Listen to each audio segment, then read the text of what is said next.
আমাদের এই যে জীবন, আমাদের রিজিক, আমাদের পরিবার, আমাদের সুস্থতা, আমাদের জ্ঞান, আমাদের সমাজ বলেন, রাষ্ট্র, আমাদের অর্থনীতি, এই বিশ্ব, এই সব কিছুই একটা বিষয়কে কেন্দ্র করে টিকে আছে। শুধুমাত্র একটা বিষয়ের সাথে এই পুরো মহাবিশ্ব সম্পর্কিত। আমাদের জীবনের প্রতিটা বিষয় শুধুমাত্র এবং শুধুমাত্র আল্লাহ পাকের রহমতের উপর টিকে আছে। আল্লাহ পাকের রহমত আমাদের ব্যক্তি জীবন, পারিবারিক জীবন, আমাদের দেহ, আমাদের মন, আমাদের জ্ঞান, অর্থনীতি, ব্যবসা বাণিজ্য, আমাদের রাষ্ট্র, সব কিছুর মধ্যে শুধুমাত্র আল্লাহ পাকের রহমত দিয়ে ভর্তি। এখানে আল্লাহ পাকের রহমতের এত বিশাল সমুদ্র, যেটা উপলব্ধি করার ক্ষমতা আমাদের নাই। আমরা যদি সবাই ঠান্ডা মাথায় একটা বার খালি ভাবতে বসি, সবাই যার যার জায়গা থেকে ভাবি যে আল্লাহ পাক আমাদেরকে কি কি রহমত দিয়ে রেখেছেন, কি কি নিয়ামত দিয়ে রেখেছেন। ওয়াইন তাউদ্দু নি'মাতাল্লাহ লা তুহসুহা। তোমরা যদি আল্লাহ পাকের নিয়ামত গণনা করা শুরু করো, কোশ্চিনকালেও গুণে শেষ করতে পারবে না। আল্লাহ পাক সূরাতুল জুমারের মধ্যে বলেছেন, কুল ইয়া ইবাদিয়াল্লাযীনা আসরাফু আলা আনফুসিহিম। হে নবী, আপনি বলে দিন, আমার বান্দাদেরকে বলে দিন যে হে আমার বান্দারা, তোমরা যারা তোমাদের নফসের উপরে জুলুম করেছ, সুদীর্ঘকাল নামাজের খবর ছিল না, যাকাত দিইনি, হজ ফরজ হয়েছিল করি নাই, সওম রাখিনি, আল্লাহর দিন এগিয়ে নেওয়ার কোনো চেষ্টাই করি নাই, সুদীর্ঘকাল হারাম খেয়েছেন, ঘুষ খেয়েছেন, জেনা করেছেন, বাদ্যযন্ত্র বাজিয়েছেন, অশ্লীলতা এর মধ্যে ডুবেছিলেন, মাদকদ্রব্য সেবন করেছেন, সুদীর্ঘকাল তোমরা যারা নিজেদের নফসের উপর জুলুম করেছ, লা তাকনাতু মির রাহমাতিল্লাহ, তোমরা আল্লাহ পাকের রহমত থেকে নিরাশ হয়ে যেও না। তোমরা আল্লাহ পাকের রহমত থেকে নিরাশ হয়ে যেও না। ইন্নাল্লাহা ইয়াগফিরুয যুনুবা জামিআ। আল্লাহ পাক চাইলে সমস্ত গুনাহ মাফ করতে পারেন। ইন্নাহু হুয়াল গফুরুর রহিম। তিনি হচ্ছেন পরম করুণাময়, অসীম দয়ালু। আমি আলোচনার সামনে নিয়ে যাওয়ার আগে আরেকটা বিষয় বলে রাখতে চাই। এই আলোচনাকে একপাক্ষিকভাবে, একপেশেভাবে বুঝে নেওয়ার কোনো সুযোগ নাই। আল্লাহ পাক যেমন পরম করুণাময়, অসীম দয়ালু, ঠিক একইভাবে আল্লাহ রাব্বুল আলামিন শাদীদুল ইকাব, কঠিন শাস্তিদাতাও বটে। এই দুটো বিষয় মাথায় রেখেই আল্লাহর রহমতের আশাও করতে হবে এবং আল্লাহ পাকের গজবের ভয়ও করতে হবে। এর মাঝখানেই হচ্ছে ঈমান। এই জায়গা থেকে আলোচনা বুঝতে হবে। আল্লাহ পাক তৌফিক এনায়েত করুন, আমিন। আমাদেরকে আল্লাহ রাব্বুল আলামিন তার রহমত থেকে নিরাশ হতে বারণ করছেন। যে যত পাপ করেছে জীবনে, যদি একটা বার কেউ যদি আল্লাহ পাককে মন থেকে ডাকে, চোখ দিয়ে ঝরঝর করে পানি পড়ে, আল্লাহ পাককে বলে, সেজদায় গিয়ে পড়ে আল্লাহকে বলে রব্বিক ফিরলি, আল্লাহ আমাকে মাফ করে দাও, তার মনের মধ্যে যদি সততা থাকে, মন থেকে যদি সেই কথাটা বলে থাকে, আল্লাহ পাক শুধু তাকে ক্ষমাই করবেন না, তার সমস্ত গুনাহগুলোকে আল্লাহ নেকি দিয়ে পরিবর্তন করে দেবেন। একটা হাদিস পড়ছিলাম, নবী করিম সাল্লাল্লাহু আলাইহি ওয়াসাল্লাম তিনি বলছেন যে লাম্মা কাদাল্লাহুল খালক, যখন আল্লাহ রাব্বুল আলামিন এই মহাবিশ্ব সৃষ্টি করেন, তখন আল্লাহ রাব্বুল আলামিন কাতাবা কিতাবান, একটা কিতাব লিখেছেন।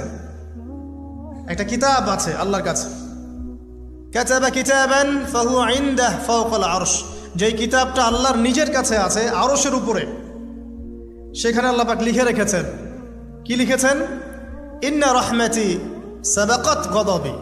প্রতিটা ক্ষেত্রেই আমার রহমত, আমার দয়া, আমার করুণা আমার গজবকে পরাজিত করেছে। মানে আল্লাহ রাব্বুল আলামিনের গজব, এর উপরে আল্লাহ পাকের রহমত অবস্থান করছে। জীবনের কোনো ক্ষেত্রে হতাশ হওয়ার কোনো সুযোগ নাই। আজকে পারিবারিক ভাঙন বলেন, ব্যক্তি পর্যায়ের আত্মিক ধ্বংসই বলেন, সমাজের বিপর্যয় বলেন, যাই বলেন, পিছনে একটা বড় কারণ আছে। সেটা হলো আল্লাহ থেকে দূরে থাকা মানুষ, আল্লাহ থেকে হতাশ হয়ে যাওয়া। আর এই কাজটা শয়তান করিয়েছে মানুষকে আল্লাহ থেকে দূরে সরানোর জন্য। কিন্তু আল্লাহ রাব্বুল আলামিনের কাছে কেউ যদি যেতে চায়, মন থেকে যদি আল্লাহকে একটা বারও ডাকে, আল্লাহ পাক এক ডাকের মাধ্যমেও তার গুনাহ মাফ করতে পারেন। দুজন ব্যক্তির ঘটনা পড়লাম। একজন ব্যক্তি প্রচণ্ড রকম আবেদ, প্রচুর ইবাদত করে। আপনারা জানেন ইবলিসও কিন্তু আবেদ ছিল, ইবলিস কিন্তু প্রচুর ইবাদত করেছে। এখন ওই ব্যক্তির একজন বন্ধু ছিল, এটা বানু ইসরাইলদের ঘটনা। তো সেই বন্ধু পাপী ছিল, বিভিন্ন কবিরা গুনাহ করত। আর এই আবেদ ব্যক্তি বারবার তাকে নসিহত করত, গুনাহ ছেড়ে দাও, তুমি পাপ করছো, গুনাহ ছেড়ে দাও। তখন সেই ব্যক্তি যে পাপ করছে সে বলতো যে আল্লাহ কি তোমাকে আমার রক্ষক বানিয়েছেন? আল্লাহ কি তোমাকে আমার উপর দারোগা বানিয়েছেন? আমাকে আল্লাহর হাতে ছেড়ে দাও, আমাকে নসিহত করতে শোনা। একদিন এই আবেদ ব্যক্তি তার বন্ধুকে একটা জঘন্য পাপ করতে দেখলো, এমন একটা পাপ যেটা দেখে তার মনে ধারণা আসলো এটা চরম জঘন্য একটা কাজ। তখন সে মুখ ফসকে বলে ফেলল যে আল্লাহ তোকে আর মাফ করবে না, আল্লাহ তোকে জান্নাত দিবে না। আল্লাহ রাব্বুল আলামিন মালাকুল মউতকে এই দুজনের কাছে পাঠালেন, দুজনের রূহকে কবজ করা হলো। এবার আল্লাহ পাক তার সামনে তাদেরকে উপস্থাপন করে বললেন যে তোমাকে আমার রহমত সম্পর্কে কে গ্যারান্টি দিয়েছে যে আমি কাউকে রহমত করব কি করব না? যাও, আমি তোমাকে জাহান্নামে পাঠালাম, ওই ব্যক্তি যে আমার রহমত প্রত্যাশা করেছে আমি তাকে জান্নাত দিয়ে দিলাম। দেখুন, এই হাদিসটা শুনলে মনে হয় বাহ্যিক হয়তো বা মুখের একটা কথার কারণেই সে জাহান্নামে চলে গেল। আসলে বিষয়টা এমন নয়। বিষয়টা আমি আপনাকে বোঝাচ্ছি। বিষয়টা হচ্ছে ইবলিসের মতো। ইবলিস কিন্তু শুধু মন থেকেই বলেনি যে খলাকতানি মিন নার ওয়া খলাকতাহু মিন তিন, আমি কেন তাকে সেজদা করব আদমকে? আদম তো মাটির তৈরি আর আমি তো আগুনের তৈরি। এটা ইবলিসের শুধু মৌখিক স্টেটমেন্ট ছিল না, কারণ কি ছিল? আবা ওয়াস্তাকবার, সে উদ্ধত হয়েছিল, অহংকার প্রদর্শন করেছিল। ভিতর থেকে ইন্টারনালি সে অহংকারী ছিল, সে আন্ডার এস্টিমেট করে কথাটা বলেছে, শুধু মৌখিকভাবে বলে নাই। কিন্তু ঠিক এই ব্যক্তির ঘটনা এমনই, সে মন থেকে অহংকারী হয়ে উঠেছিল, যদিও বা সে আবেদ ছিল। এখানে আমরা যারা প্র্যাকটিসিং মুসলিম হওয়ার চেষ্টা করছি আমাদের জন্য এখানে নিদর্শন আছে। অচত নামাজ পড়েই ভেবে বসবেন না যে অনেক কিছু করে ফেলছে, এক চিল্লা দিয়ে মনে করে ফেলবেন না যে দিনের জন্য অনেক কিছু করে ফেলছে। একটা হজ করেছেন, ওমরা করেছেন, সিয়াম রেখেছেন, দিনের জন্য দান সদকা করেছেন, একটা মাদ্রাসা মসজিদ করেছেন, ভেবে বসবেন না আপনি সব অনেক কিছু করে ফেলেছেন এবং অন্যরা সব ককরোচ তেলাপোকা, ওরা জাহান্নামে যাবে, এমনটা মনে করবেন। জানি না আমরা যে কার আমলের কতটুকু আল্লাহর কাছে কবুল হচ্ছে। তো এখানে এই ব্যক্তির সমস্যা ছিল এই, সে নিজের আমলটাকে অনেক ভারী মনে করছিল এবং সে স্টেটমেন্ট দিয়ে ফেললো যে তোকে আল্লাহ পাক মাফ করবে না। এই একটা কথা মন থেকে বলার কারণে তার ইহকাল পরকাল দুটা বরবাদ হয়ে গেল, সে জাহান্নামে চলে গেল। ঠিক আরেক ব্যক্তির ঘটনা আছে এমন, এগুলো সবগুলো রেফারেন্স আছে। এক ব্যক্তি প্রচুর ইবাদত করত, আল্লাহ পাক তার ইবাদত করার জন্যে পাহাড়ের চূড়ায় একটা সুন্দর ব্যবস্থাও করে দিয়েছিলেন। সেখানে ডালিম গাছ হতো, ঝর্ণা আসতো, খাবারের কোনো অভাব নাই। হাদিস এসেছে 500 বছর সে ইবাদত করেছে। কত বছর? কিয়ামতের মাঠে এই ব্যক্তির অবস্থা এমন হবে, তাকে জান্নাতে প্রবেশ করানোর জন্য নিয়ে যেতে বলা হবে যাও আমার রহমতে জান্নাতে চলে যাও। আল্লাহ পাক তাকে এই কথাটা বলবেন, কিন্তু এই ব্যক্তি বলবে আমার আমলের কারণে আল্লাহ পাক বলবেন আমার রহমতে জান্নাতে চলে যাও। ব্যক্তি বলবে আমার আমলের কারণে। আল্লাহ রাব্বুল আলামিন তখন তাকে দেওয়া সমস্ত নেয়ামতগুলোকে এক পাল্লায় করবেন আর তার সমস্ত আমলকে আরেক পাল্লায় করবেন। একটা চোখের যে নেয়ামত আল্লাহ পাকের, সমস্ত আমলও 500 বছরের ইবাদত এতটুকু হয়নি। তারপর তাকে বলা হবে ওকে জাহান্নামে নিয়ে যাও। এবার জাহান্নামে যাওয়ার সময় সে বলবে আল্লাহ তোমার রহমতে আমাকে মাফ করে দাও। তখন আল্লাহ পাক তাকে আবার ডেকে নিয়ে আসবে, বলবেন যে তোমাকে যে আমি ইবাদত করার জায়গা করে দিয়েছিলাম, এটা কি তুমি নিজে করেছো না আমি করেছি? সে বলবে আপনি করেছেন। তোমাকে যে আমি সৃষ্টি করেছিলাম তখন কি তুমি কোন আমল করেছিলে? বলবে না। তাহলে তোমাকে যে সৃষ্টি করেছি আমি, এটা কি তোমার আমলের কারণে? না। তোমাকে সারা দুনিয়াতে এত নিয়ামত দিয়েছি, এটা কি তোমার আমলের কারণে? সে বলবে না, তখন তাকে জান্নাতে প্রবেশ করানো হবে। কিয়ামতের মাঠে এমন অনেক ঘটনা ঘটবে যেটা আমাদের চিন্তার বাইরে। আরেকজন ব্যক্তিকে ডেকে আনা হবে, যে ব্যক্তি একটা দুটা নয় বরং 100টা খুন করেছে। সে 99 জন মানুষকে হত্যা করার পর ফতোয়া খুঁজে বেড়াচ্ছিল যে আমার তওবা কবুল হবে কিনা। একজন আবেদের কাছে গিয়েছে। আবেদ আর আলেম কিন্তু এক জিনিস না। আবেদ মানে যে প্রচুর ইবাদত করে, তার জ্ঞান কম, সে শুধু জানে কিভাবে ইবাদত করতে হয়। আলেম হচ্ছে সে যে শরীয়তের গভীর জ্ঞান জানে, আবার ইবাদতও করে। আবার যারা জ্ঞান আছে আমল নাই, সেও কিন্তু প্রকৃত আলেম না। প্রচুর জ্ঞান আছে কিন্তু জ্ঞান অনুযায়ী আমল করে না, সেও কিন্তু প্রকৃত আলেম নন। এবার আসেন, তো এই আবেদের কাছে গিয়ে সে বলছে আমার কি ক্ষমা হবে, আমি 99টা খুন করেছি। সে বলল তোমার আবার ক্ষমা, তোমার ক্ষমা নাই। তখন এই ব্যক্তি এই আবেদকে হত্যা করে 100টা খুন পূর্ণ করলো, ওকেও সে মেরে ফেলছে। আমার ক্ষমাই হবে না তো তোর বেঁচে থাকার কি দরকার, তুইও মর। এই ব্যক্তির মধ্যে একটা চেতনা তৈরি করলেন যে আমাকে তওবা করতে হবে। সে তখন সার্চ করতে লাগলো আরও কোনো আলেম আছে কিনা। এরপর অনেক দূরে একজন আলেমের সন্ধান পাওয়া গেল। সে সেখানে গেল, তাকে গিয়ে বলল আমার কি ক্ষমা হবে। সে আলেম তাকে বলল হ্যাঁ তোমারও ক্ষমা হতে পারে, যাও তুমি ইস্তেগফার করো এবং এই এলাকা থেকে অন্য এলাকায় চলে যাও। মানে যে এলাকায় তুমি অনেক দিন ছিলে, যেখানে তুমি অনেক পাপ কাজ করেছো, এখানে থাকার দরকার নাই। তওবা করে তুমি অন্য কোথাও চলে যাও, নতুন একটা জীবন শুরু করো। এখানে থাকলে হবে কি, তোমার স্মৃতিগুলো তোমাকে তাড়িয়ে বেড়াবে এবং মানুষ তোমাকে খারাপ নজরে দেখতেই থাকবে, তুমি তখন কষ্ট পাবে। এই জন্য তুমি চলে যাও। তো চলে যেতে যেতে সে রাস্তায় ইন্তেকাল করে। এবার তার রুহ নিবে কে? এই জন্য দুদল ফেরেশতা আসছেন, জান্নাতি এবং জাহান্নামী। তাদের মধ্যে বাক বিতরটা হচ্ছে কে রুহ নিয়ে যাবে। তো জাহান্নামের ফেরেশতারা বলছেন সে এতগুলো খুন করেছে, তার রুহটা আমরা নিব। আর জান্নাতি ফেরেশতারা বলছেন না, সে তওবা করতে এসেছিল, অতএব সে আল্লাহর অভিমুখী হয়েছে, তার রুহটা আমরা নিব। আল্লাহ পাক এখানে একটা কৌশল করলেন। আল্লাহ পাক ফেরেশতাদেরকে বললেন তোমরা রাস্তাটাকে পরিমাপ করে দেখো, যেদিকে যাচ্ছিল তার পরিমাপ বেশি নাকি যেখান থেকে এসেছে ওর পরিমাণ বেশি। আল্লাহ পাক জমিনকে আদেশ করলেন হে জমিন তুমি প্রশস্ত হয়ে যাও। এবার পরিমাপ করে দেখা গেল সে তওবার দিকে আসছিল, এর পরিমাণটা বেশি। এই একটা কাজের ওসিলা আল্লাহ পাক তাকে মাফ করে দিলেন। মনে রাখবেন এটা মৌখিক বিষয় ছিল না, সে মন থেকে ভিতর থেকে কিন্তু সে আল্লাহর প্রতি অনুগত হয়েছিল। এই মনের বিষয়টা আল্লাহ ছাড়া কেউ জানে না। আপনি দেখতে পারেন সমাজে অনেকে দাড়ি টুপি পাগড়ি জুব্বা সব লাগিয়ে ঘুরছে, তো বিশ্বাস করেন তাদের মনটা এমনও হতে পারে যে জানোয়ারের চেয়েও কুৎসিত, এমনও হতে পারে। আবার আপনি দেখবেন সমাজে এমন অনেক মানুষ ঘুরছে যারা হয়তো অনেক পাপে লিপ্ত মনে হচ্ছে, কিন্তু মনের মধ্যে সততা আছে। আর যার মনের মধ্যে সততা আছে আল্লাহ পাক কোনো না কোনো দিন ইনশাআল্লাহ তাকে হেদায়েত দিবে। এটা আমরা আমাদের অভিজ্ঞতা থেকেও দেখেছি। এমন অনেক মানুষকে আমরা দেখেছি যে ড্রাগ অ্যাডিক্টেড ছিল, মিউজিক করেছে, হারাম সম্পর্কের মধ্যে ছিল, নামাজ ঠিক মতো পড়ে নাই, কিন্তু যখনই আল্লাহর কথা আলোচনা হতো দেখতাম সে খুবই শান্তভাবে মন থেকে কথা শুনছে। এই কথা শুনতে শুনতে শুনতে একদিন মাশাআল্লাহ এখন দেখবেন যে চিল্লা দিয়ে বেড়াচ্ছে বিভিন্ন মসজিদে। আল্লাহ হেদায়েত দিয়েছে, সব ছেড়ে দিয়েছে। এরকম মানুষের অভাব নাই কিন্তু সমাজে।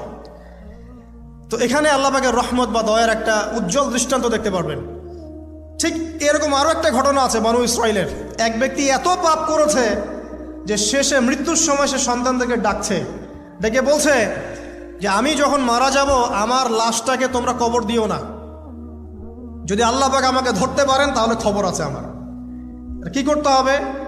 সে বলছে যে আমার দেহটাকে তোমরা পুড়িয়ে ফেলবে এবং পুড়িয়ে ফেলার পরে ছাইগুলোকে একত্রিত করবা, করে অর্ধেক ছাই সমুদ্রে ভাসিয়ে দিবা, অর্ধেক ছাই বাতাসে উড়িয়ে দিবা।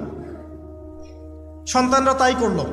মৃত্যুর পর আল্লাহ পাক এই সমুদ্র এবং জমিনকে বাতাসকে আদেশ করলেন যে তোমরা ছাই জড়ো করে দাও। আর মানুষ আর জিন আল্লাহর কথা না শুনলেও এই প্রকৃতি আল্লাহ পাকের কথা শোনে। বিজ্ঞান বলে প্রকৃতি থেকে সব হচ্ছে। কি প্রকৃতি? প্রকৃতি কি, কাকে বলে? মানুষকে আল্লাহর ইবাদতকে বাদ দিয়ে প্রকৃতি পূজায় নিয়ে গেছে। এই পুরো প্রকৃতি আর মহাবিশ্ব এক আল্লাহর ইবাদত করে। কে সৃষ্টি করলো প্রকৃতি? প্রাকৃতিকভাবে হয়েছে সবকিছু বলে, আল্লাহ থেকে হয়েছে বলা যাবে না, বললে আপনি মৌলবাদী হয়ে যাবেন। আল্লাহ শব্দ ইউজ করলে আপনি মৌলবাদী হয়ে যাবেন। ধর্মতাত্ত্বিক শব্দগুলোকে আস্তে আস্তে উঠিয়ে দেওয়া হয়েছে। দেখবেন যুক্তি, বিজ্ঞান, দার্শনিক শব্দগুলোকে আনা হয়েছে। এটাও টেকনিক্যালি করা হয়েছে। কোনো সেকুলার মিডিয়াতে আপনি দেখবেন না ইনশাআল্লাহ বলছে। ইনশাআল্লাহ প্রমাণ করবে যে আপনি আস্তিক না নাস্তিক। তো প্রকৃতিকে আল্লাহ পাক আদেশ করলেন, এই সমুদ্র ছাই জড়ো করো, এই বাতাস ছাই জড়ো করো। তারা ছাই জড়ো করে দিল। এই ব্যক্তিকে বলা হচ্ছে তুমি জীবিত করে আল্লাহ পাক বলছেন তুমি যে এই কাজটা করেছিলে, লিমা ফাআলতা হাদা, তুমি এই কাজটা কেন করেছো? তখন এই ব্যক্তি উত্তর দিচ্ছে, মিন খাশিয়াতিকা ইয়া রাব্বি ওয়া আনতা আ'লাম। হে আল্লাহ, আমি আমার বুঝে যা এসেছে আপনার ভয়েই আমি এই কাজটা করেছি, আর আপনি খুব ভালো করেই জানেন যে আমি আপনার ভয়ে করেছি নাকি অন্য কোনো কারণে করেছি। মানে আপনি আমার মনের কথা জানেন। আল্লাহ পাক তাকে মাফ করে দিলেন। আপনাদেরকে আমি সেই ব্যভিচারী মহিলার কথাও মনে করাই, যে ছিল একজন প্রস্টিটিউট মহিলা, পতিতা, যেটা আমরা বলি সমাজের ভাষায়, যদিও এখন নতুন শব্দ এসেছে সেক্স ওয়ার্কার বা যৌনকর্মী। এবং এগুলোকে আমরা এখন প্রমোট করছি, আমরা এখন অশ্লীলতাকে প্রমোট করছি। এই কথা বলতে আমাদের বুক কাঁপা উচিত নয় যে আমরা এখন অশ্লীলতাকে প্রমোট করছি। আমরা এখন কাপড় খোলার সংস্কৃতির দিকে যাচ্ছি। যে কাপড় খুলে দিয়েছিল ইবলিস, ইবলিস আমাদের বাবা মার কাপড় জান্নাতে খুলে দিয়েছিল। এটা কি জানেন? ফল খাওয়ার পরে এই ফল খেতে কে প্রলুব্ধ করেছে? ইবলিস। গাছের কাছে গিয়ে ফল ভক্ষণ করার পর সর্বপ্রথম আমাদের পিতামাতার গা থেকে কাপড় খুলে পড়ে গেছে। তা আমাদের পিতামাতাকে মহাবিশ্বে নগ্ন করে দিয়েছে ইবলিস, আর তার অনুসারীরা এই জমিনে আদম সন্তানদেরকে নগ্ন করছে এখন। অতএব এই যে একটা ট্রেন্ড এখন চলছে, দেখবেন হারাম রিলেশনশিপকে মিডিয়ার মধ্য দিয়ে প্রমোট করা হচ্ছে, মনে হয় একটা স্বাভাবিক বিষয়, কোনো বিষয় না এটা, যে কেউ জেনাই করতে পারে, জেনা পর্ন খুব নর্মাল। হালাল ভাবে যদি আপনি বিয়ে শাদী করতে যান তখন সমস্যা হচ্ছে, হালাল ভাবে যদি আপনি বিয়ে করতে যান তখন সমস্যা হচ্ছে। হারাম ভাবে আপনি যা ইচ্ছা তাই করতে পারেন, সমাজে কেউ কিছু বলছে না। এখন বলছে এগুলো স্বাধীনতা। সুবহানাল্লাহ, কোন স্বাধীনতা? স্বাধীনতা বলে কোনো শব্দ নাই মহাবিশ্বে। এই পুরো বিশ্বের সমস্ত মানুষ আল্লাহর অধীনে পরাধীন। এই বিশ্বে যত মানুষ বসবাস করছে এখন, এরা কেউই স্বাধীন নয়, না কেউ স্বাধীন ছিল, না আছে, না থাকবে। সবাই আল্লাহ পাকের দাসত্বের অধীনে পরাধীন। স্বাধীন সেই এই পৃথিবীতে যে ব্যক্তি শয়তানের তাবেদারি করে, ও নফসের তাবেদারি করে, ও তো স্বাধীন, যা ইচ্ছা তাই করতে পারে। এই যে অশ্লীলতার প্রমোটিংটা চলছে, এটাকে পারিবারিকভাবে বন্ধ করতে হবে। আল্লাহ পাক আমাদেরকে বোঝার তৌফিক দান করুন। এগুলো যত বাড়বে সমাজে মহামারী আসবে, দেখে নিয়ে মহামারী আসবে, দুর্ভিক্ষ আসবে, সমাজে এমন সব রোগ ব্যাধির জন্ম হবে যেগুলো নামও শোনে নাই মানুষ কখনো, এবং সামনে ভূমিধস অপেক্ষা করছে, এগুলো আসবে। যাই হোক, ওই মহিলা, যে ব্যক্তি একজন যৌনকর্মী ছিল, বা যেটা আমরা বলি ব্যভিচারিণী মহিলা ছিল, একটা কুকুরকে দেখেছে সে পানি পান করার জন্য তৃষ্ণার্ত, সে এটাতে মায়া করে, দয়া করে তার মোজাটাকে নামিয়ে এই কূপ থেকে পানি উঠিয়ে কুকুরকে পান করিয়েছে। এই একটা কাজের বদৌলতে আল্লাহ রাব্বুল আলামিন এই ব্যভিচারী মহিলাকে মাফ করে জান্নাত দিয়ে দিয়েছে। হাদিসে এটাও এসেছে, নবী সাল্লাল্লাহু আলাইহি ওয়াসাল্লাম বলেছেন, ইরহামু মান ফিল আরদ, তোমরা সবাই জমিনবাসীর প্রতি রহম করো। জমিনে মুসলিমই থাকতে হবে, তাদের প্রতি রহম করতে হবে এমন নয়, জমিনবাসী যারাই আছে সবার প্রতি রহম করো, জাতি, ধর্ম, বর্ণ নির্বিশেষে। এমনকি পশু পাখির প্রতিও দয়া করো। ইরহামু মান ফিল আরদ, জমিনে যারা আছে সবার প্রতি রহম করো। ইয়ারহামুকুম মান ফিস সামা, যিনি আসমানে আছেন তিনি তোমাদের প্রতি রহম করবে ইনশাআল্লাহ। ইসলাম এই কথাগুলো বলেছে 1400 বছর আগে। আজকের এই বিশ্বের সোকল্ড এই মডার্ন বিশ্বে, যেখানে মানুষের রক্তের কোনো দাম নাই, সেখানে ইসলাম পশু পাখির অধিকার নিয়ে কথা বলেছে 1400 বছর আগে। কাদেরকে কি শিখাতে আসেন? কোরআন এবং সুন্নাহর বাইরে অভ্রান্ত সত্যের কোনো উৎস আছে? এখানে যা আছে তাই চূড়ান্ত। মানতে চাইলে মানেন, না মানতে চাইলে জাহান্নামে যান, কেউ তো বাধ্য করছে না। লাকুম দীনুকুম ওয়ালিয়া দিন। আল্লাহ পাকের রহমত দেখেন। আরেকটা ঘটনা আছে এমন, একটা বিড়ালকে বেঁধে রেখেছিল এক মহিলা, খাবার দেয় নাই, কষ্ট দিয়েছে। একটা বিড়ালকে খাবার না দিয়ে কষ্ট দেওয়ার কারণে এই মহিলাকে আল্লাহ পাক জাহান্নামে পাঠিয়েছে।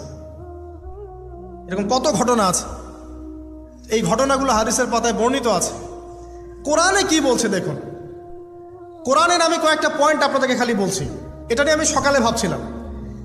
আল্লাহ পাক আদম আলাইহিস সালামকে সৃষ্টি করেছেন আমরা সবাই জানি, কিন্তু আল্লাহ পাক সূরা সাদের মধ্যে বলছেন ইবলিসকে, হে ইবলিস, তোমাকে কিসে বারণ করলো আদমকে সেজদা করতে, যে আদমকে আমি নিজের হাত দিয়ে সৃষ্টি করেছি। আল্লাহ রাব্বুল আলামিন যে আমাদেরকে এত যত্ন করে ভালোবেসে সৃষ্টি করেছেন, এটা কি আল্লাহ পাকের দয়ার নিদর্শন নয়? মহাবিশ্বের অন্য কোনো মাখলুক সৃষ্টির ব্যাপারে আল্লাহ পাক বলেন নাই খলাকতু বিয়াদাই, আমি নিজ হাতে তাকে সৃষ্টি করেছি। শুধু সৃষ্টি নয়, সৃষ্টি করার পর আল্লাহ পাক তাকে সমস্ত নাম শিক্ষা দিয়েছেন। এই যে জ্ঞান শিক্ষা দেওয়া, জ্ঞান, এটা আল্লাহ পাকের সবচেয়ে বড় নিদর্শনগুলোর মধ্যে অন্যতম। এবং আল্লাহ পাকের সবচেয়ে বড় দয়া, আমার মত এটা, মানব জাতির উপরে আল্লাহ পাকের সবচেয়ে বড় দয়াটা হচ্ছে কি জানেন? আল্লাহ পাক আমাদেরকে জ্ঞান শিক্ষা দিয়েছেন, ওহী নাজিল করেছেন। এটা সব কিছুর ঊর্ধ্বে। কারণ আপনি তওবা করবেন, জ্ঞান লাগবে। নামাজ পড়বেন, জ্ঞান লাগবে।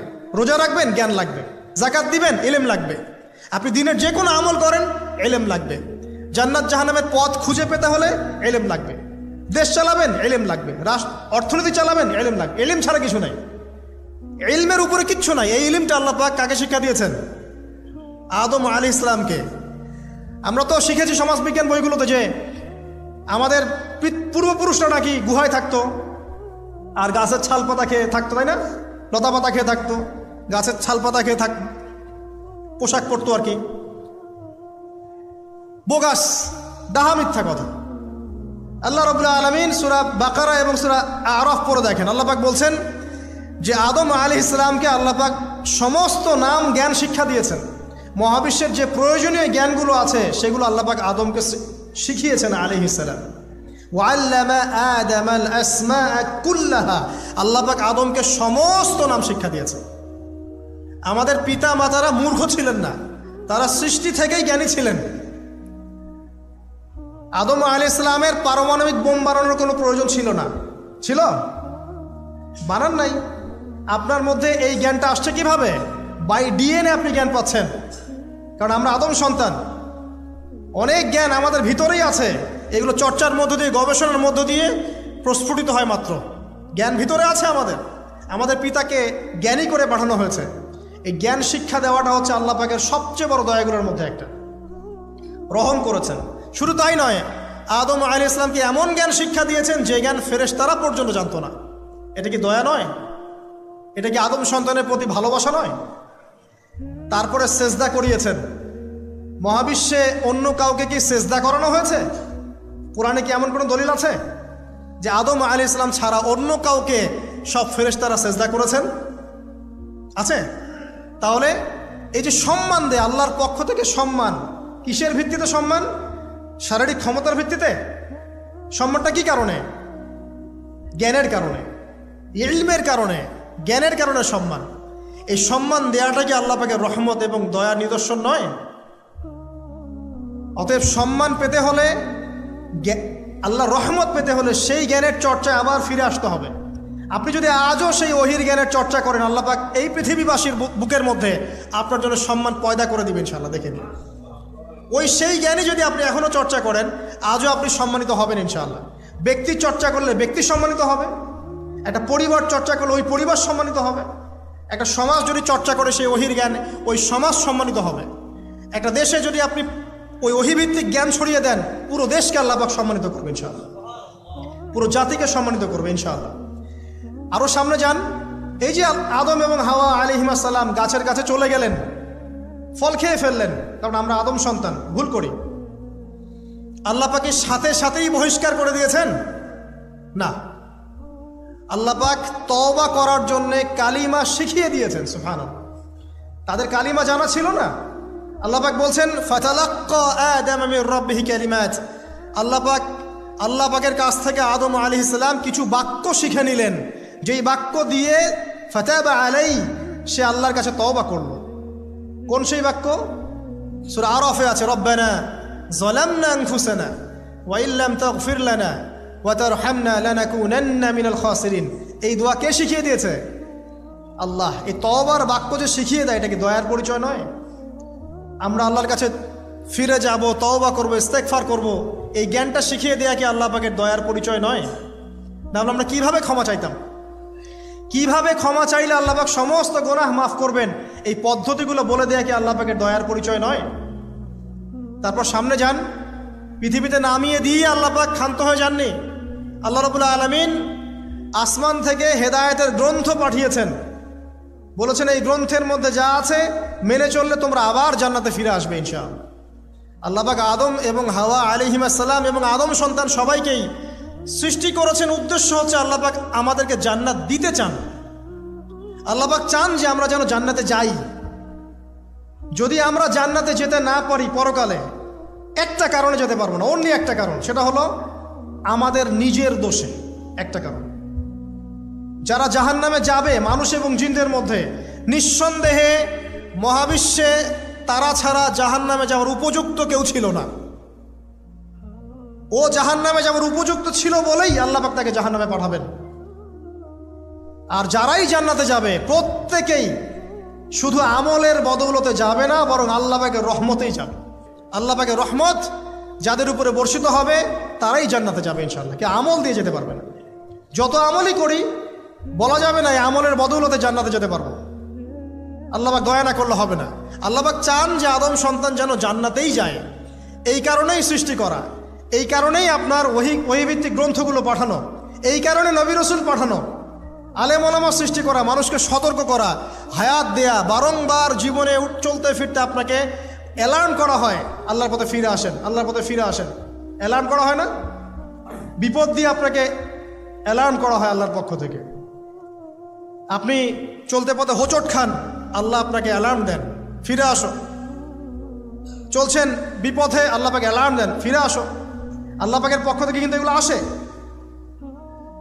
অদ্ভুত একটা হাদিস বললাম, অদ্ভুত বলতে বলছি অ্যামেজিং হাদিস, যে একজন সাহাবী বলছেন, সালমান রাদিয়াল্লাহু আনহু, তিনি বলছেন যে যখন মুমিনের উপর বিপদ আপদ বালা মুসিবত আসে, তখন মুমিনের এই বিপদ আপদ বালা মুসিবত রোগ শোকের বদৌলতে আল্লাহ পাক তার গুনাহগুলোকে মাফ করে দেন এবং তার মর্যাদাকে বাড়িয়ে দেন, এবং সে আল্লাহর দিকে ফিরে আসার অনুশোচনা করার সুযোগ পায়। আর যখন কাফের মুশরিক বা ফাসেক মানুষকে এইসব রোগ ব্যাধি বিপদ আপদ বালা মুসিবত ঘিরে ধরে, তার দৃষ্টান্ত সেই উটের ন্যায় যে উটটাকে তার মালিক বেঁধে রেখেছে, এরপর ছেড়ে দিয়েছে। সে উটটা বুঝতেও পারলো না কেন তার মালিক তাকে বেঁধে রাখলো আর কেনই বা তাকে ছেড়ে দিল। কথাটা কি বুঝতে পারছেন? যারা আল্লাহ দ্রোহী, তাদের উপর যখন বিপদ আপদ বালা মুসিবত আসতে থাকে, তারা বুঝে না যে কি জন্য আসলো আর কেন চলে গেল। কিন্তু মুমিন ব্যক্তি যারা মুসলিম, আল্লাহর অনুগত, তাদের বিষয়টা হচ্ছে এমন, বিপদ আপদ বালা মুসিবত রোগ ব্যাধি তাদেরকে আল্লাহর দিকে ফিরিয়ে নিয়ে আসবেন। দেখুন,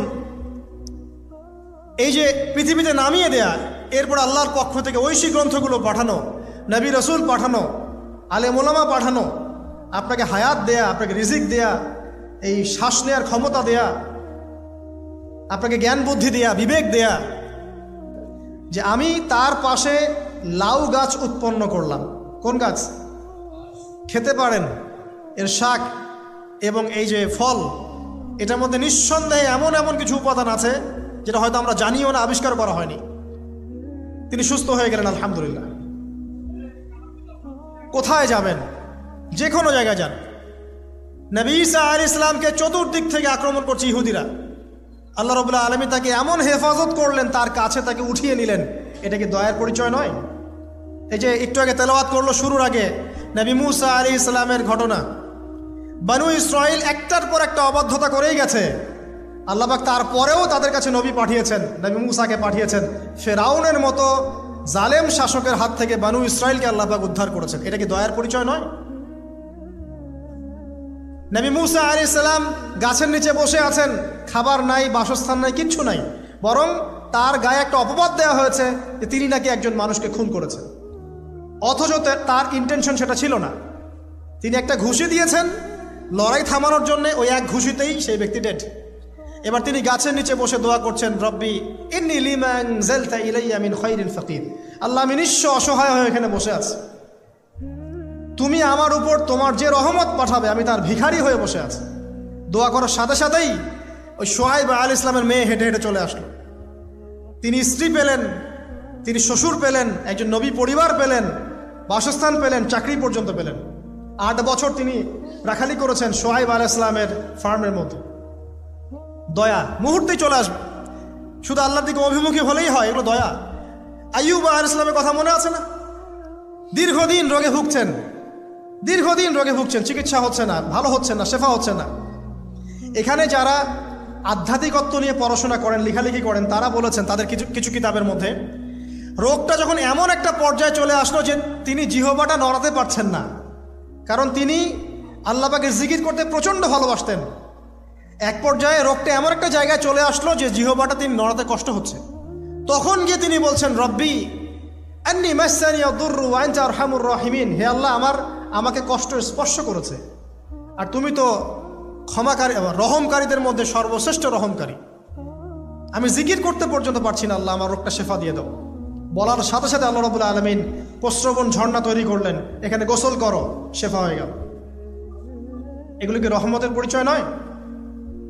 এখানে এক শ্রেণীর স্কলার এমনও বলেছেন, আজকে আমরা যারা বাহ্যিক সৌন্দর্য নিয়ে বেশি গর্ব করি আর কি, আত্মিক সৌন্দর্যের চাইতে বাহ্যিক সৌন্দর্য নিয়ে যারা বেশি গর্ব করি, যদি আল্লাহ পাক আমাদের পোশাকটাকে পরিবর্তন করে দেন, আত্মাটাকে দেহের পোশাক দেন আর দেহটাকে আত্মার পোশাক বানায় দেন, তাহলে দুর্গন্ধে কি আমাদের সামনে আসতে যাবে না। কথা আপনারা বুঝতে পারছেন না? আইয়ুব আলাইহিস সালামের আত্মাটা ছিল পবিত্র, পরিশুদ্ধ, তার দেহের মধ্যে রোগ হয়েছিল। আর এই পুরো বিশ্বের ম্যাক্সিমাম লোকের মানুষের রোগ এখন আত্মায়, দেহে নয়। আবার বলছি, হয়তো বুঝতে পারছেন না। আইয়ুব আলাইহিস সালামের রোগটা হয়েছিল দেহে, বাইরে। তার আত্মা ছিল পবিত্র, পরিশুদ্ধ আত্মা। দেহের রোগের একটা পর্যায়ে যখন জিহ্বাটায় ইফেক্ট হলো, তখন জিকির করতে তার কষ্ট হচ্ছে, তখন তিনি দোয়া করছেন, আল্লাহ আমার এই রোগটাকে শেফা দিয়ে দাও।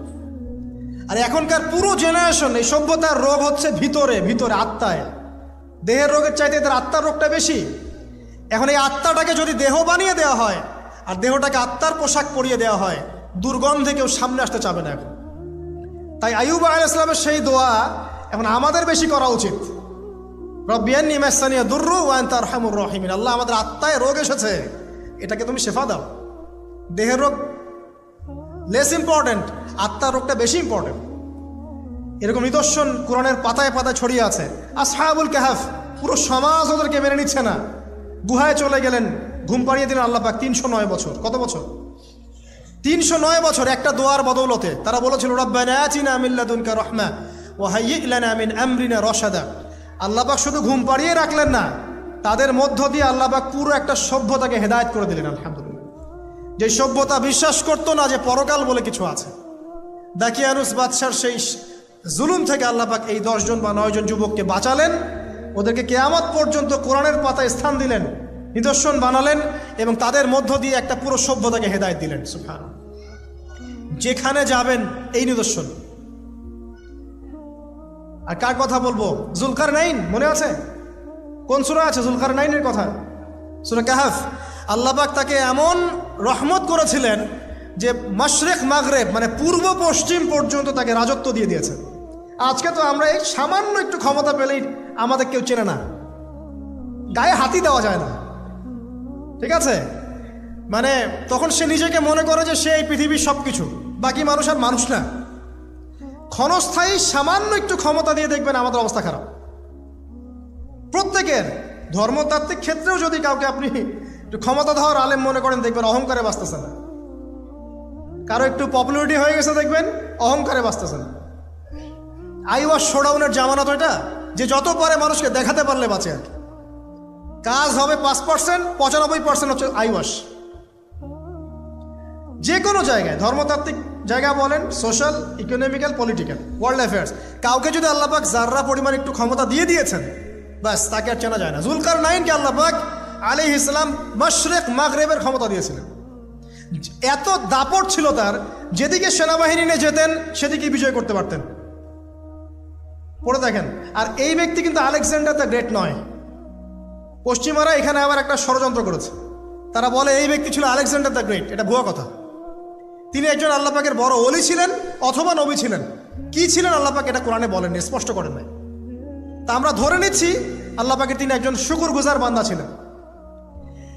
তাকে একটা কওম বলছে যারা পাহাড়ের মাঝখানে থাকতো, ইয়া যুলকারনাইন, হে যুলকারনাইন, ইন্না ইয়াজুজ ওয়া মাজুজ মুফসিদুনা ফিল আরদ, ইয়াজুজ আর মাজুজের সভ্যতা জমিনে ফাসাদ সৃষ্টি করছে। ফাহাল নাজআলু লাকা খারাজান আলা আন তাজআলা বাইনানা ওয়া বাইনাহুম সাদ্দা, আমরা কি তোমাকে একটু ট্যাক্স দিব, খাজনা দিব, যে খাজনার বদৌলতে তুমি একটা প্রাচীর নির্মাণ করে দিবে, যে প্রাচীর নির্মাণ করলে ওরা আর আমাদের কাছে আসতে পারবে না।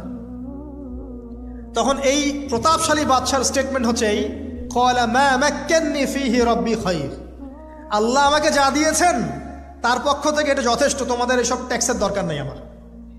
এই যে আল্লাহ পাকের রহমত দেখেন। ঠিক খিজির আলাইহিস সালামকেও দেখবেন, ওই তিনটা ঘটনা মনে আছে না? নৌকা ফুটা করা, বাচ্চাকে হত্যা করা, আর হচ্ছে কি ওই যে কি দেয়াল নির্মাণ করা। সূরা কাহফ আজকে বাসায় গিয়ে পড়েন। তাকে আল্লাহ পাক ভবিষ্যতের জ্ঞান দেখাচ্ছেন, ভবিষ্যতে কি হবে, যে জ্ঞানটা মূসা আলাইহিস সালামকে আল্লাহ পাক দেখাচ্ছেন না। মূসা আলাইহিস সালাম বলছেন কেন নৌকা ফুটা করলেন, কেন বাচ্চাকে হত্যা করলেন, কেন এই প্রাচীর নির্মাণ করলেন। আর খিদির আলাইহিস সালাম বলছেন যে জ্ঞান আল্লাহ তোমাকে দেন নাই তা আল্লাহ পাক আমাকে দিয়েছেন। আমি এই কারণে নৌকা ফুটা করছি, কারণ নৌকা ফুটা না করলে ভবিষ্যতে এই নৌকাটা সিজ করা হবে, ছিনতাই করা হবে। বাচ্চাটাকে হত্যা করেছে এই কারণে, এই বাচ্চা বড় হলে বড় কাফের হতো। দেয়াল নির্মাণ করেছে এই কারণে, এই দেয়ালের নিচে এই বাচ্চাদের এতিম দুই বাচ্চার গুপ্তধন রাখা আছে, ওর বাবা মা রেখেছে। এটা তুমি জানো না, আমি জানি। এটা জানার পরে তিনি অহংকার করছেন না, তিনি বলছেন রাহমাতাম মির রব্বি, এই জিনিসটা আমার রবের রহমত, আমার প্রতি দয়া।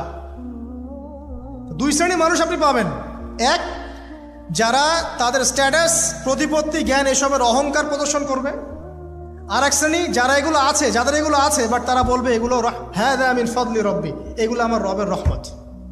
এখানে সফল দ্বিতীয় শ্রেণীর মানুষ, প্রথম শ্রেণীর নয়। ইউসুফের কথা মনে আছে? আলাইহিস সালাম কুয়ায় ছিলেন, কুয়ায়, কুয়া থেকে জেলে, কুয়া থেকে রাজপ্রাসাদে, সেখান থেকে জেলখানায়।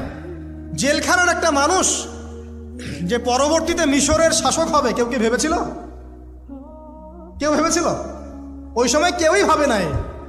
কিন্তু ওই মানুষটাকে আল্লাহ রাব্বুল আলামিন মিশরের রাজত্ব দিয়েছেন, যার মধ্য দিয়ে আল্লাহ পাক হাজার হাজার লক্ষ লক্ষ মানুষকে দুর্ভিক্ষের হাত থেকে বাঁচিয়েছেন। আল্লাহ পাকের পরিকল্পনা, রহমত দেখেন। প্রত্যেক আম্বিয়া কেরামের জীবনী পড়ে দেখেন, এরকম রহমতের অসংখ্য নিদর্শন কোরআনে এবং হাদিসে আছে। এখন শেষ করার আগে, এটা বলতে থাকলে অনেক সময় চলে যাবে, নামাজের সময় চলে যাবে, আমরা শেষ করছি। আমরা আসলে এখন যদি আল্লাহর রহমত পেতে চাই এবং আমাদের জীবনটাকে আল্লাহ পাকের আনুগত্যে, দাসত্বে, অহংকার মুক্তভাবে তওবা ইস্তেগফারের মধ্য দিয়ে কাটাতে চাই, তাহলে আসলে কি কি পয়েন্টস আমাদের কাজ করা দরকার, জাস্ট পয়েন্টসগুলো বলছি। এক নম্বর হচ্ছে জ্ঞান অর্জন করতে হবে। যে জ্ঞান আল্লাহ পাক আদম আলাইহিস সালামকে শিখিয়েছেন, ওই জ্ঞান চর্চা যদি আমরা বাড়াই, কোরআন সুন্নাহ ওহির জ্ঞানের চর্চা যদি আপনারা বাড়াই, ইনশাআল্লাহ, ঠিক আছে, লাগবে না 15 মিনিট, আমি 5 মিনিট শেষ করছি।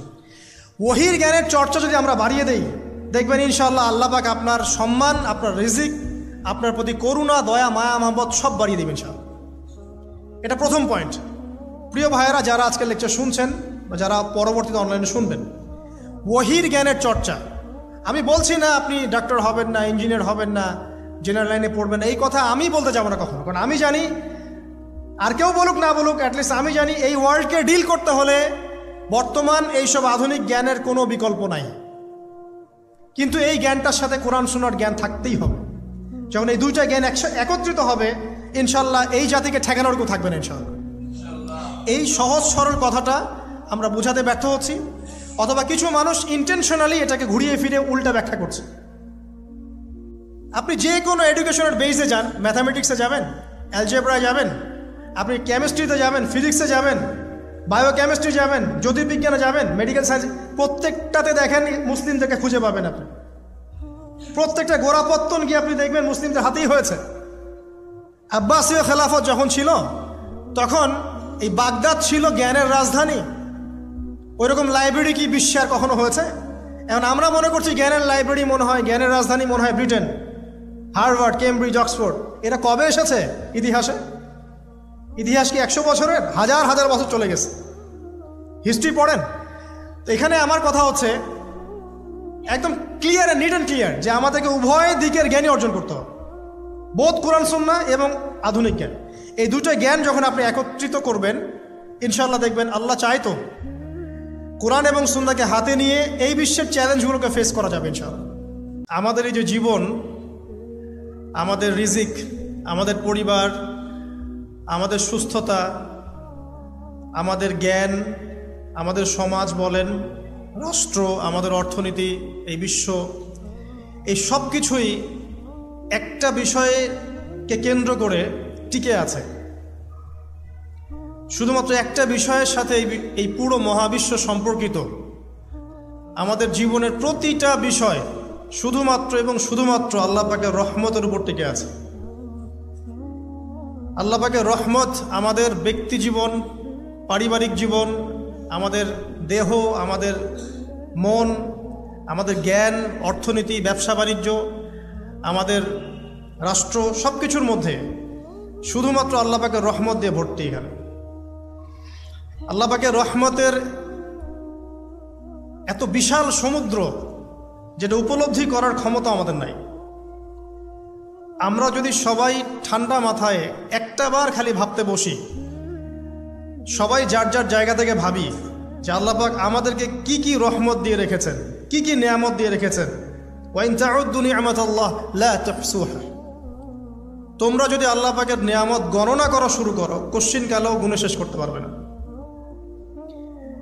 আল্লাহ পাক সূরাতুল জুমারের মধ্যে বলেছেন, কুল ইয়া ইবাদিয়াল্লাযীনা আসরাফু আলা আনফুসিহিম।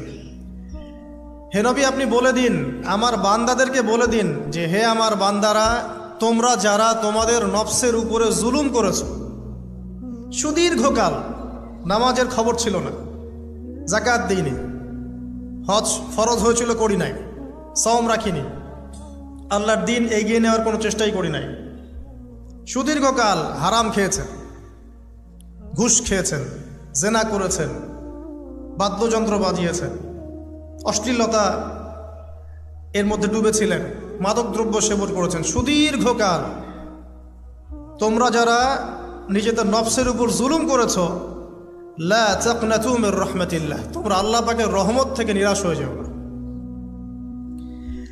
তোমরা আল্লাহ পাকের রহমত থেকে নিরাশ হয়ে যেও না। ইন্নাল্লাহা ইয়াগফিরুয যুনুবা জামিআ, আল্লাহ পাক চাইলে সমস্ত গুনাহ মাফ করতে পারেন। ইন্নাহু হুয়াল গফুরুর রহিম, তিনি হচ্ছেন পরম করুণাময়, অসীম দয়ালু।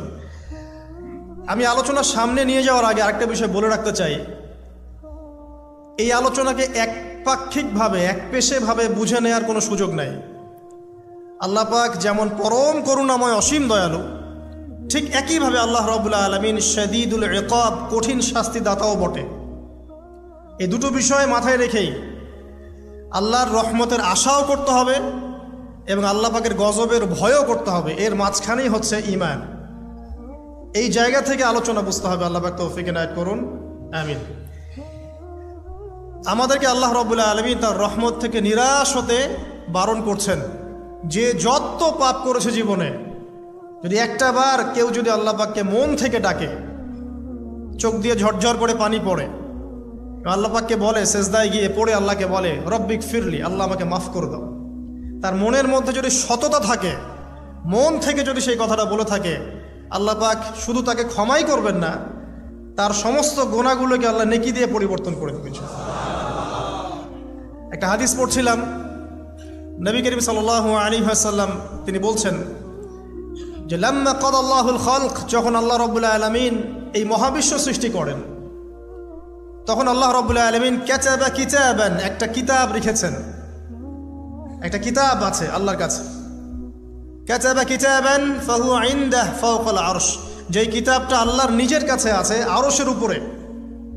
সেখানে আল্লাহ পাক লিখে রেখেছেন, কি লিখেছেন? ইন্না রাহমাতি সাবাকাত গদাবি, প্রতিটা ক্ষেত্রেই আমার রহমত আমার দয়া, আমার করুণা আমার গজবকে পরাজিত করেছে। মানে আল্লাহ রাব্বুল আলামিনের গজব, এর উপরে আল্লাহ পাকের রহমত অবস্থান করছে। জীবনের কোনো ক্ষেত্রে হতাশ হওয়ার কোনো সুযোগ নাই। আজকে পারিবারিক ভাঙন বলেন, ব্যক্তি পর্যায়ের আত্মিক ধ্বংসই বলেন, সমাজের বিপর্যয় বলেন, যাই বলেন, পিছনে একটা বড় কারণ আছে। সেটা হলো আল্লাহ থেকে দূরে থাকা মানুষ, আল্লাহ থেকে হতাশ হয়ে যাওয়া। আর এই কাজটা শয়তান করিয়েছে মানুষকে আল্লাহ থেকে দূরে সরানোর জন্য। কিন্তু আল্লাহ রাব্বুল আলামিনের কাছে কেউ যদি যেতে চায়, মন থেকে যদি আল্লাহকে একটা বারও ডাকে, আল্লাহ পাক এক ডাকের মাধ্যমেও তার গুনাহ মাফ করতে পারেন। দুজন ব্যক্তির ঘটনা পড়লাম। একজন ব্যক্তি প্রচণ্ড রকম আবেদ, প্রচুর ইবাদত করে। আপনারা জানেন ইবলিসও কিন্তু আবেদ ছিল, ইবলিস কিন্তু প্রচুর ইবাদত করেছে। এখন ওই ব্যক্তির একজন বন্ধু ছিল, এটা বানু ইসরাইলদের ঘটনা। তো সেই বন্ধু পাপী ছিল, বিভিন্ন কবিরা গুনাহ করত। আর এই আবেদ ব্যক্তি বারবার তাকে নসিহত করত, গুনাহ ছেড়ে দাও, তুমি পাপ করছো, গুনাহ ছেড়ে দাও। তখন সেই ব্যক্তি যে পাপ করছে সে বলতো যে আল্লাহ কি তোমাকে আমার রক্ষক বানিয়েছেন? আল্লাহ কি তোমাকে আমার উপর দারোগা বানিয়েছেন? আমাকে আল্লাহর হাতে ছেড়ে দাও, আমাকে নসিহত করতে শোনা। একদিন এই আবেদ ব্যক্তি তার বন্ধুকে একটা জঘন্য পাপ করতে দেখল। এমন একটা পাপ যেটা দেখে তার মনে ধারণা আসলো এটা চরম জঘন্য একটা কাজ। তখন সে মুখ ফসকে বলে ফেলল যে আল্লাহ তোকে আর মাফ করবে না, আল্লাহ তোকে জান্নাত দিবে না। আল্লাহ রাব্বুল আলামিন মালাকুল মউতকে এই দুজনের কাছে পাঠালেন, দুজনের রূহকে কবজ করা হলো। এবার আল্লাহ পাক তার সামনে তাদেরকে উপস্থাপন করে বললেন যে তোমাকে আমার রহমত সম্পর্কে কে গ্যারান্টি দিয়েছে যে আমি কাউকে রহমত করব কি করব না? যাও, আমি তোমাকে জাহান্নামে পাঠালাম, ওই ব্যক্তি যে আমার রহমত প্রত্যাশা করেছে আমি তাকে জান্নাত দিয়ে দিলাম। দেখুন, এই হাদিসটা শুনলে মনে হয় বাহ্যিক হয়তোবা মুখের একটা কথার কারণেই সে জাহান্নামে চলে গেল। আসলে বিষয়টা এমন নয়। বিষয়টা আমি আপনাকে বোঝাচ্ছি। বিষয়টা হচ্ছে ইবলিসের মতো। ইবলিস কিন্তু শুধু মন থেকেই বলেনি যে খলাকতানি মিন নার ওয়া খলাকতাহু মিন তিন, আমি কেন তাকে সেজদা করব আদমকে? আদম তো মাটির তৈরি আর আমি তো আগুনের তৈরি। এটা ইবলিসের শুধু মৌখিক স্টেটমেন্ট ছিল না, কারণ কি ছিল? আবা ওয়াস্তাকবার, সে উদ্ধত হয়েছিল, অহংকার প্রদর্শন করেছিল। ভিতর থেকে ইন্টারনালি সে অহংকারী ছিল, সে আন্ডার এস্টিমেট করে কথাটা বলেছে, শুধু মৌখিকভাবে বলে নাই। কিন্তু ঠিক এই ব্যক্তির ঘটনা এমনই, সে মন থেকে অহংকারী হয়ে উঠেছিল, যদিও বা সে আবেদ ছিল। এখানে আমরা যারা প্র্যাকটিসিং মুসলিম হওয়ার চেষ্টা করছি, আমাদের জন্য এখানে নিদর্শন আছে। অচত নামাজ পড়েই ভেবে বসবেন না যে অনেক কিছু করে ফেলছে, এক চিল্লা দিয়ে মনে করে ফেলবেন না যে দিনের জন্য অনেক কিছু করে ফেলছে। একটা হজ করেছেন, ওমরা করেছেন, সিয়াম রেখেছেন, দিনের জন্য দান সদকা করেছেন, একটা মাদ্রাসা মসজিদ করেছেন, ভেবে বসবেন না আপনি সব অনেক কিছু করে ফেলেছেন এবং অন্যরা সব ককরোচ তেলাপোকা, ওরা জাহান্নামে যাবে, এমনটা মনে করবেন।